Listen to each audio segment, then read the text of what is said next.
Welcome to another episode of the Global Investors Podcast. I'm your host, Charles Crillo. Today we have Heath Bender. He manages investor relations for LBX Investments, a diversified commercial real estate investment firm that focuses on retail and residential property investments.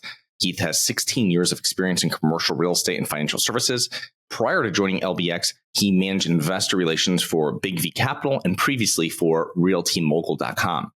Prior, he worked with ultra high net worth individuals in real estate with Barclays Wealth in Los Angeles, and he began his real estate career with Colliers in 2002, and then worked as in equity as a REIT as an analyst at UBS. So, Heath, thank you so much for coming on the show today. Sure. Thanks for having me. So you've been in going on 2 decades in real estate and investments. Can you give us a little background, a little bit more in depth of yourself, both personally and professionally, prior to investing in real estate or being involved with firms that are investing in real estate and what you're doing now?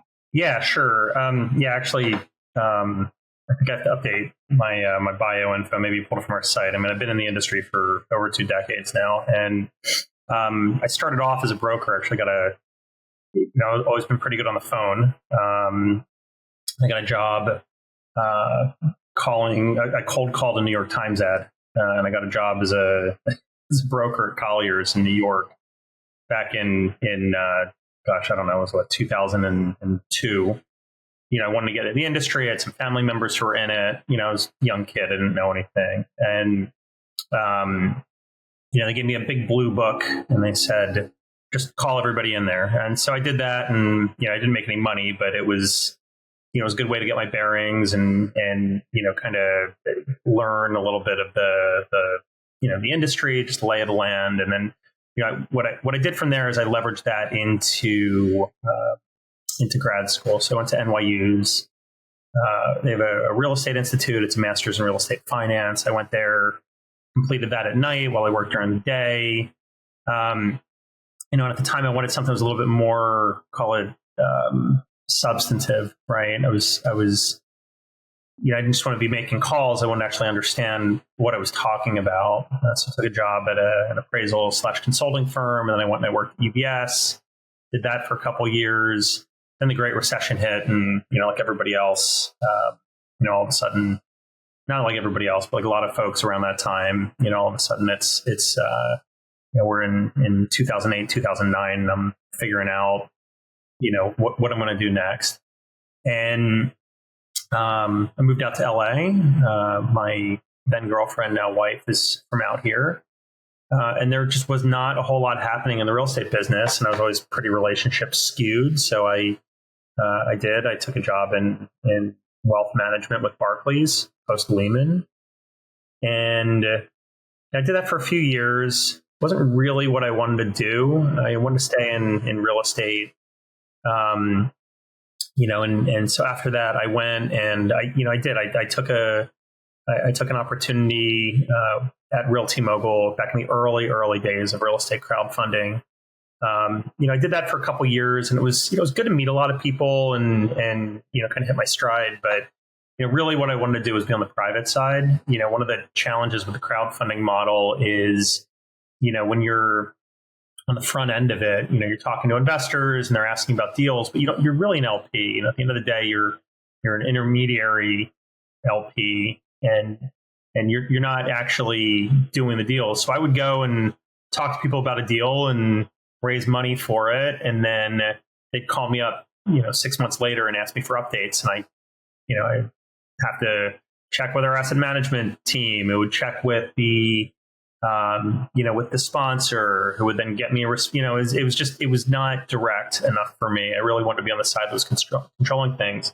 And anyway, so I went and I joined it was an offshoot of a called a small family office on the East Coast. Joined it with a friend of mine and then his former colleague. And that's Rob and Phil. Those are the guys who run LBX. And then when they broke off to form LBX in 2018, I went with them.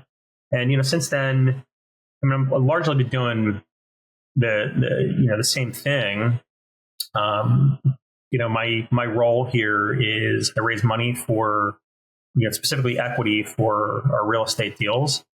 and raise it from a whole lot of different kinds of capital partners, ranging from small guys writing $50,000 or $25,000 checks all the way on up to funds and institutional groups that are writing significantly larger investments. And my role is to continue to build out our network of equity partners, and then also I oversee all communications infrastructure related to investors. So all of our investor reporting, which is often an asset management function, but I oversee that. Actually write the reports. One of the maybe differentiators about me is a lot of folks in the IR seat, they don't have that deep of a real estate background, whereas mine goes back pretty far. And and I've underwritten deals, and I've conducted appraisals, and done a lot of the analytical work that it was just a little bit uncommon for folks in IR to have that I'd say breadth of skills. So anyway, that's me in a nutshell, and here I am. So as far as LBX goes, since 2018, we've acquired close to $1 billion in real estate. Most of it's been retail. We're a little contrarian, so when the whole world was going after multifamily, we didn't like the valuation so much. Kind of scared us. We didn't ever want to take interest rate risk, and it just felt like gambling. So we didn't touch anything in the multifamily space, even though we all have a lot of experience in it. But we saw real opportunities in retail. We continue to see interesting opportunities in retail. It's a very deeply misunderstood sector. And but then last year we started dipping our toes back into multi again. We bought a couple really interesting deals, and we're able to just take advantage of all the dislocation that's been happening in that sector. And we're continuing to look at deals in both sectors. We just closed a really interesting deal in San Diego. Our deals tend to be a little bit more nuanced. We look for really good real estate that has either been mismanaged or you've got some sort of selling pressure on the sell. This is just some sort of pressure on the seller that creates a good buying opportunity for us. And that's a lot of what we've done particularly over the last few years. We bought a portfolio of assets from a REIT that was being forced to liquidate. One of the multifamily assets we bought was from a developer that needed funds to deploy into other projects. They had to sell it, and just things like that. And it's been good. How's that for an intro? It's fantastic. So as you kind of went into my next question about your investment strategy at LBX, and you said it's residential, it's retail, but I want to dig a little deeper into retail, because in my kind of research for this episode, one of the things I found is you guys considered neighborhood and community shopping centers being one of the most misunderstood real estate sectors. I imagine real estate sectors in general, and then also definitely within retail, that people don't really, I guess, spend much time or understand how they can be good investments. Can you break that down a little bit about how neighborhood and community shopping centers kind of are a unique place within the real estate sector? Yeah, I mean, so when you look at retail, there's a lot of different kinds of retail, kind of going from small to large.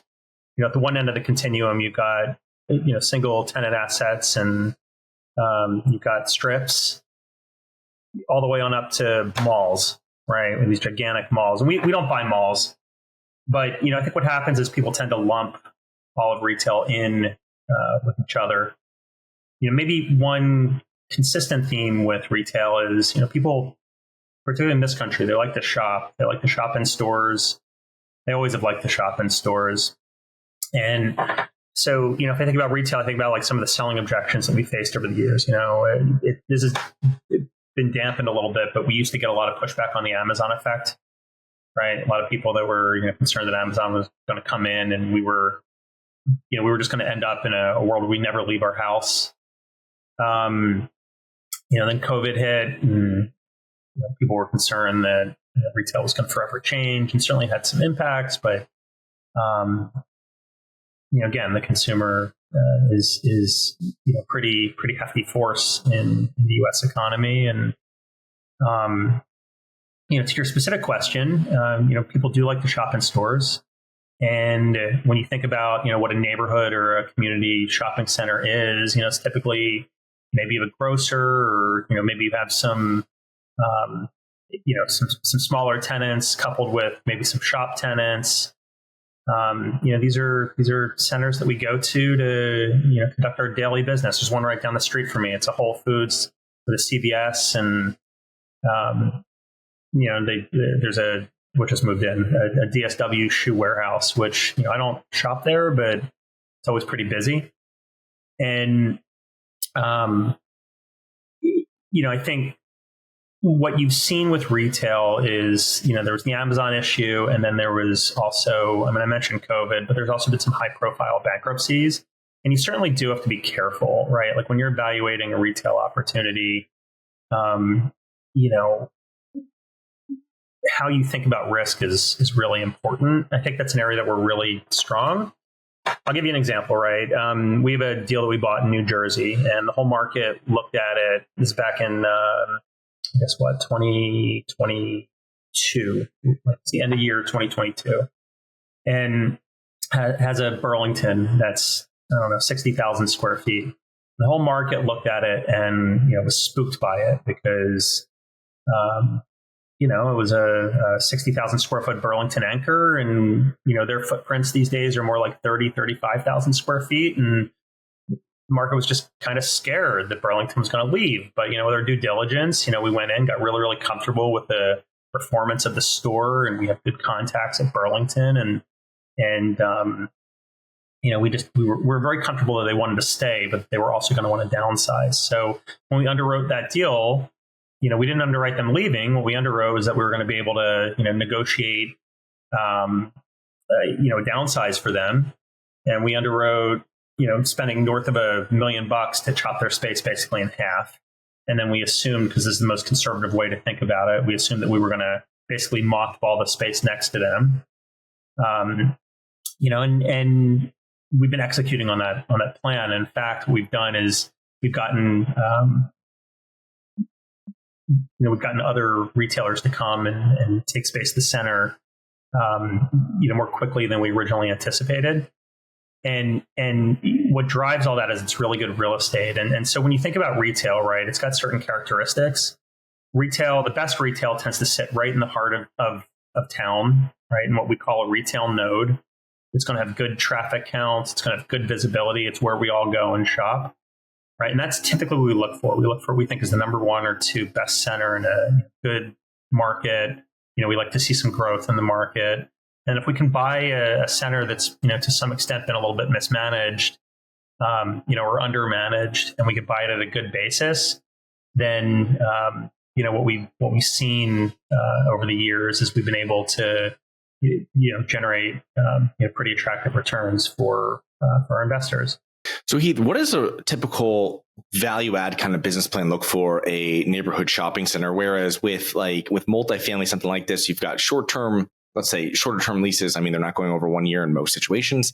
So it's easier to kind of roll tenants. You're increasing tenants' rents. You can really value out a property within 24, 36 months in most situations to the majority of that property. What do you really see what is a business plan when you have longer term tenants, maybe several years left on their current leases? Like you said, you had to work out leases with someone that was downsizing. How does it really work when we go into it to see where we can, grow value, grow NOI? Yeah, no, that's a great question. So this is not always the case. If you have a large box space, like we have bought centers where there's a large box space to lease, but if you have somebody that's in place in a large box, what you're effectively doing is a credit analysis, to determine whether or not you're going to have an opportunity to re-tenant that. Because if it's, say you have what's a good large credit? Say like a Hobby Lobby or something, like a really, really strong retailer. Say they're in your center and they have, 10-year lease and, a bunch of 5-year options after that. you're not going to get growth from that box, right? You're going to get a lot of other things from that tenant. They're going to attract shoppers, and they're going to bring stability to your income stream, credibility to your rent roll, et cetera. But that's not where you're going to get your growth. But sometimes, we bought, for instance, we bought a deal in suburban DC in Northern Virginia a few years ago, and that deal when we bought it had a really large box, and we're working on we're just about to put a large tenant in there, knock on wood, and that was the primary business plan for that asset, right? So every deal we do is deal by deal, and I just want to caveat that up front.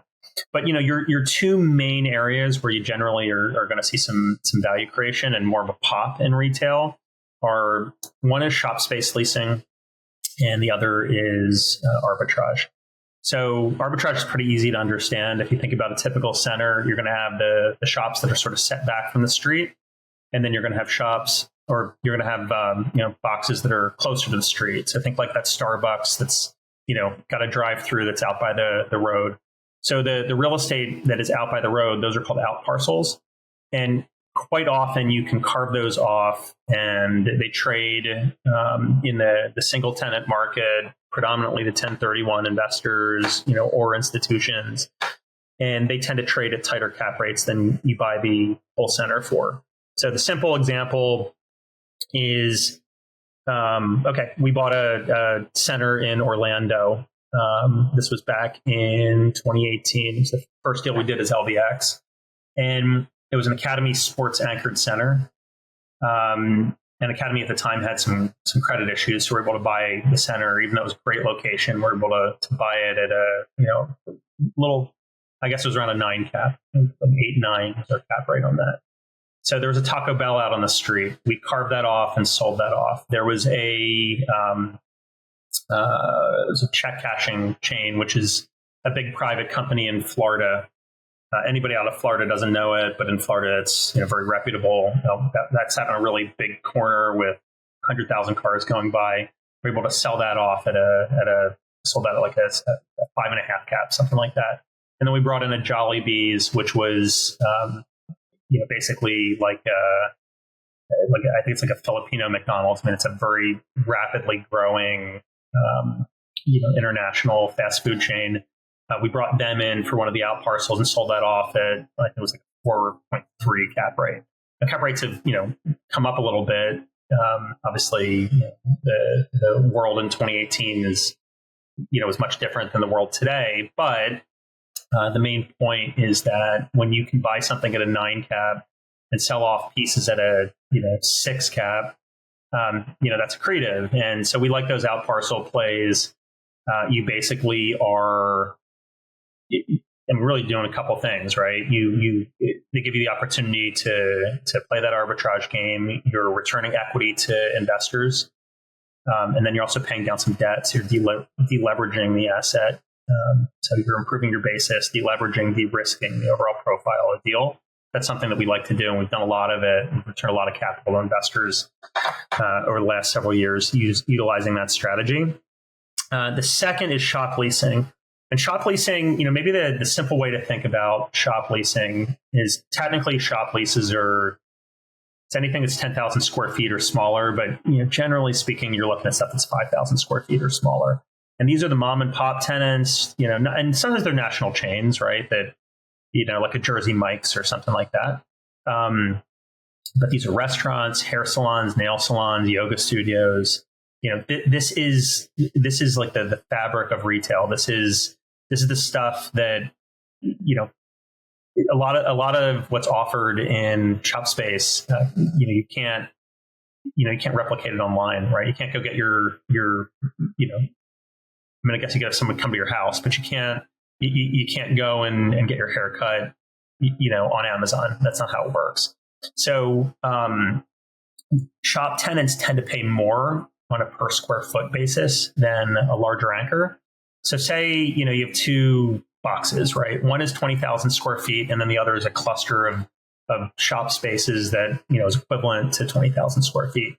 So maybe I get, national tenant like a TJ Maxx or a Ross in the 20,000 square foot box. They're going to pay a lot less on a per square foot basis. Now there's a trade-off, right? They're great national credit tenants. They bring a lot of shoppers to your location. But you've got that 20,000 square feet of shop space that's aggregated, and I might get double the rent for that. And also, by the way, those tenants are going to have a lot less requirements and restrictions and a lot less control provisions in their leases. So, we love to buy a center where, let's say it's, we'll buy it from an institution. Institutions tend to be really, really good at bringing the large tenants, but they don't actively manage the centers the way that we do. So let's say we buy a center and maybe it's 90% leased, but there might be 10 or 15,000 square feet of vacancy in the shops. And that's where we strike, right? And our model is we tend to work with local leasing partners, and what we really want to see is that they're really aggressively canvassing for, like, we have a very active outbound approach. We're not just sitting there we're not just like casting a rod and like waiting for, someone to take the bait. We're actively out there looking for tenants to fill the shop space. And that's really, really worked. It generates a lot of NOI growth. And also what's nice is, on the back end, when you go to sell a center, you're generally getting, you're getting capped on, who your bigger name tenants are. So if I have a grocer, right, or a national name brand tenant, that's what the buyer is going to look at on the exit before they're really digging in on the shop space, and that's really what's going to set the cap rate. And so that income that you're generating from the shops, it's going to go along with it, and it's a really great way to create value. Do you have money sitting in the stock market and you're worried about it, or worse, you have money sitting at the bank not keeping up with inflation? My name is Charles Carrillo, founder and managing partner of Harborside Partners, and since 2006, I've been investing my money and my family's money into income-producing properties. These are real assets, real properties with real addresses that produce real cash flow. At Harborside Partners, we provide passive investors who love real estate with a turnkey investing solution. If you want to put your money to work in real estate but can't find deals, don't have the time to get funding, and the last thing that productive people want to do is manage real estate. We find the deals, we fund the deals, and we manage the tenants, the termites, and the properties. Partner with us at investwithharborside.com. That's investwithharborside.com. Go to investwithharborside.com. If you love real estate, you like the idea of passive income, and believe that income-producing properties will appreciate over time, go to investwithharborside.com. That's investwithharborside.com. 85% of total retail, like you were talking about before, is still completed in store today, even with what we went through with COVID and stuff like this. And I'm not sure, how they came to that number, but what are you seeing when in your centers, where are there different requirements that retail tenants are requesting? Because now, we went through COVID and everybody was like really pushing online ordering, delivery, all this shopping, everything like this. What has changed? Have there been different requirements that some of these national anchor tenants have come into and say, like, oh, we need more parking here, or we have different requirements for how the building is going to be, for that TI, the tenant improvement, how it's going to be done so that it can fit more for people that are ordering online? Or has it been pretty, normal over the last so many years, where it's just that they kind of worked around what people online ordering or anything like this? I'm just seeing, what kind of changes they're having, that really how you guys are marketing a property, a space, if that's different at all with what people are really looking for, companies are looking for to be in that anchor tenant spot. Yeah, it's a good question. It's, I don't want to get out over my skis on it because, I certainly have enough leasing knowledge to be dangerous, but it's really a question for our leasing team. I don't think that there have been significant changes in terms of the requirements that the retailers coming to us have, but I don't know. I'd say where we've seen a big change versus prior to COVID, and this is not a reflection necessarily of changing preferences of retailers, changing requirements of retailers, just overall costs have come up pretty significantly. And something that we did, we brought on a guy who has a very deep construction management background, and we brought him on a few years ago, and he's been really, really helpful in terms of helping us navigate modern requirements for retailers. But in terms of giving you like a specific answer as to whether some retailers are, requiring, I don't know, ghost kitchens or different parking, additional parking or some other call out that's tied to how they've changed their model in response to COVID. I don't know the answer. So you mentioned before about, if you're taking over you're purchasing something from an institution, and I think everybody's been inside one of those kind of shopping centers and it kind of looks like a ghost town. There's a lot of vacancies, stuff like this. It's just, I don't know how they market it or what their kind of business plan is behind it. And you guys say you have LBX taking a different approach where you're a little bit more aggressive. Can you talk a little bit about how being, I guess your property management / leasing, having that in-house or doing it through kind of third-party property managers and how that really differs in returns to your investors at the end of the day?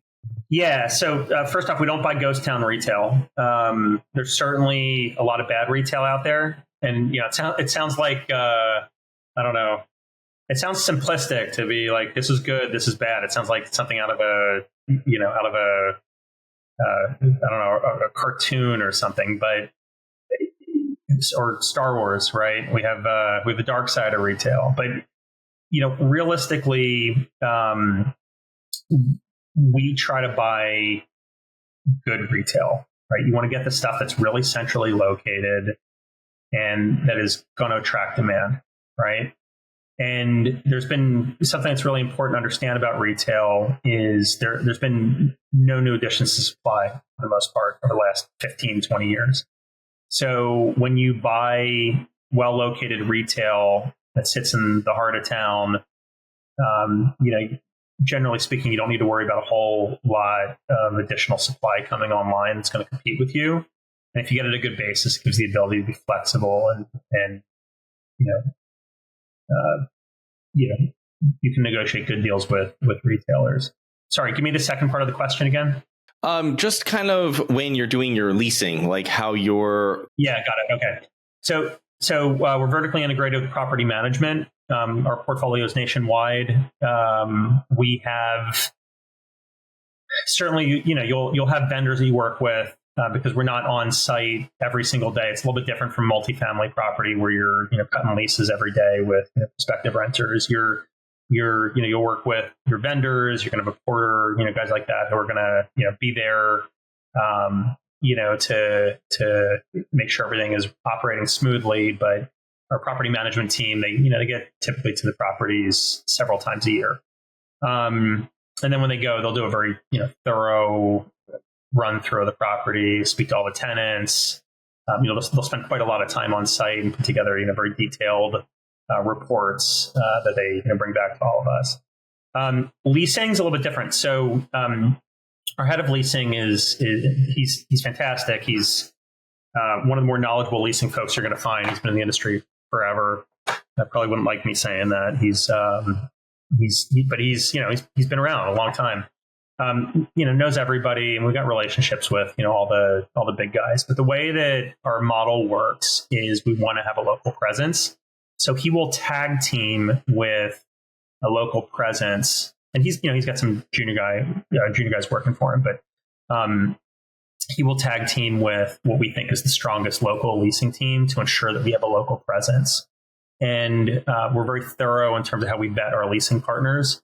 But it's just when you think about how we operate compared to how, let's say like a big REIT or some other institution operates, we think that our approach is much more nimble because, look, we have the relationships with all the nationals, right? All the big guys have relationships with the nationals. But when, if you don't have a local presence on the leasing side of the business, then you're not going to be in the flow of what's happening in the local market. It's really, really hard to manage a center that's, in, I don't know, Orlando from Atlanta, right? Because you're just not in the market every day.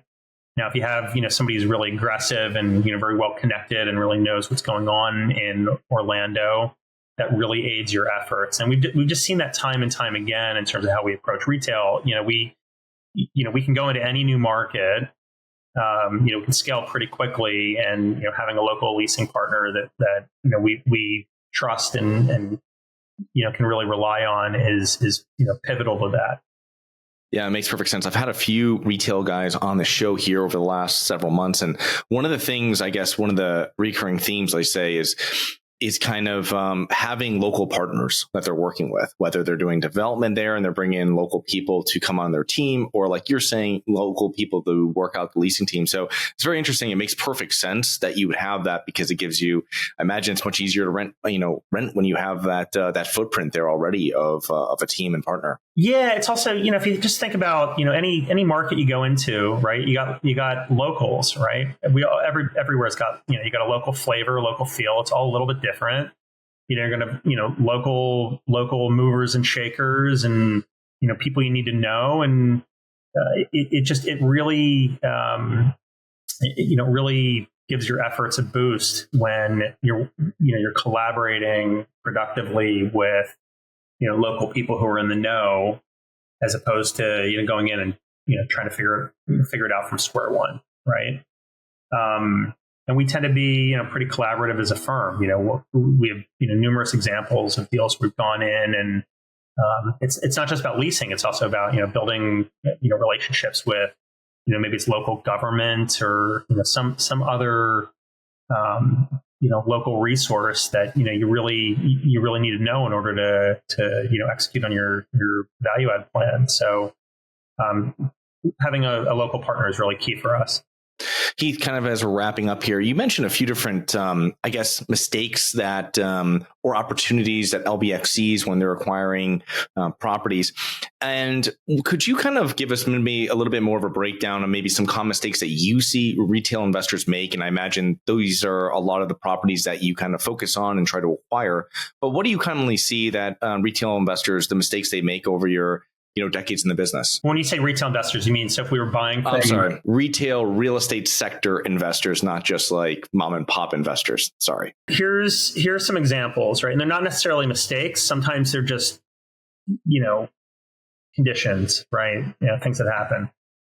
Sometimes you will run into a selling partnership where, there's a fund in the mix and it's end of fund life and they've got to trigger a sale. It doesn't really even have a lot to do with the business plan of the asset. It's more, maybe something else is going on. Maybe it's end of fund life, or maybe they just have to harvest gains for some reason. But anyway, they'll bring in asset to market, and it's not really tied to the business plan for the asset. So we look for opportunities like that. We have found opportunities where companies are being forced to liquidate. Those can be great, right? They gotta, that's a selling pressure. They have to shed assets, right? So, instantly that puts us in a position where, maybe we can be a little bit more opportunistic because they have to trade.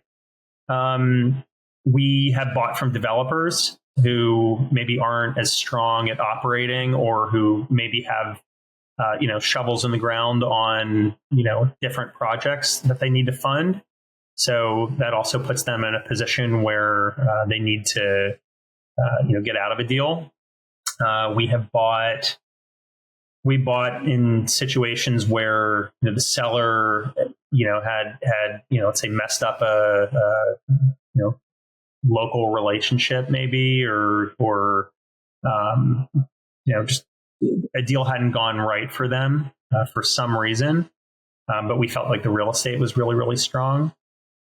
Think of some others, and then sometimes it's non-core. I mean, I'll give you an example. So when COVID hit, if you remember, there was all of a sudden the Sunbelt became very, very popular. It had been popular before, and demographic trends had been very attractive in the Sunbelt for a long time. But I remember once COVID hit, there was like an actual theme, right? People were leaving the blue markets, going to the red markets. Everybody was basically going short, short big cities, short areas that weren't sunny and warm all the time, and deploying significant capital to Sunbelt. And we started off, the first several assets we bought were all Sunbelt assets. Like, we were predominantly focused on the Southeast initially, and so our view was, anytime somebody's like going long on something, that means they're selling out of something in order to do that. And what we've just over time found is, a lot of times guys will try to get out of deals and they're really solid deals. So we started looking at markets that were maybe a little bit less glamorous, right? We bought a really great piece of real estate in Fort Wayne, Indiana, right? It's not a huge market. We're not, planning on, buying tons and tons of assets there, but we bought what we felt was one of the best retail assets in the entire market. Because the seller was cycling out of that market and going into other areas. We bought a bunch of really interesting deals in Chicago. Same thing. Chicago, has a reputation. It's kind of unfair in a lot of respects, but we've been able to buy some great deals there, and predominantly because groups were cycling out of the Midwest and looking to allocate elsewhere. And actually, we've expanded our portfolio. We're now nationwide here. We used to be sort of southeastern focused. Now we own in California. We own outside of Philadelphia. We own in New Hampshire. We own in the Midwest. We can go anywhere that we think is really good real estate. But it's all a function of or not all, but there's we have several assets that are just good assets that we're able to pick up because, somebody wanted to invest in something else that, they deem to be more in line with, what the street wants. Right. So we like to jump on those. We like to play that contrarian theme sometimes. Interesting. Very interesting. Well, Heath, thank you so much for coming on today. How can our listeners learn more about you and LBX? Yeah, I mean, our website is www.lbxinvestments.com. People can email me or call me. My information's up there. Email me at Heath. So it's like the candy bar. So HEATH at lbxinvestments.com.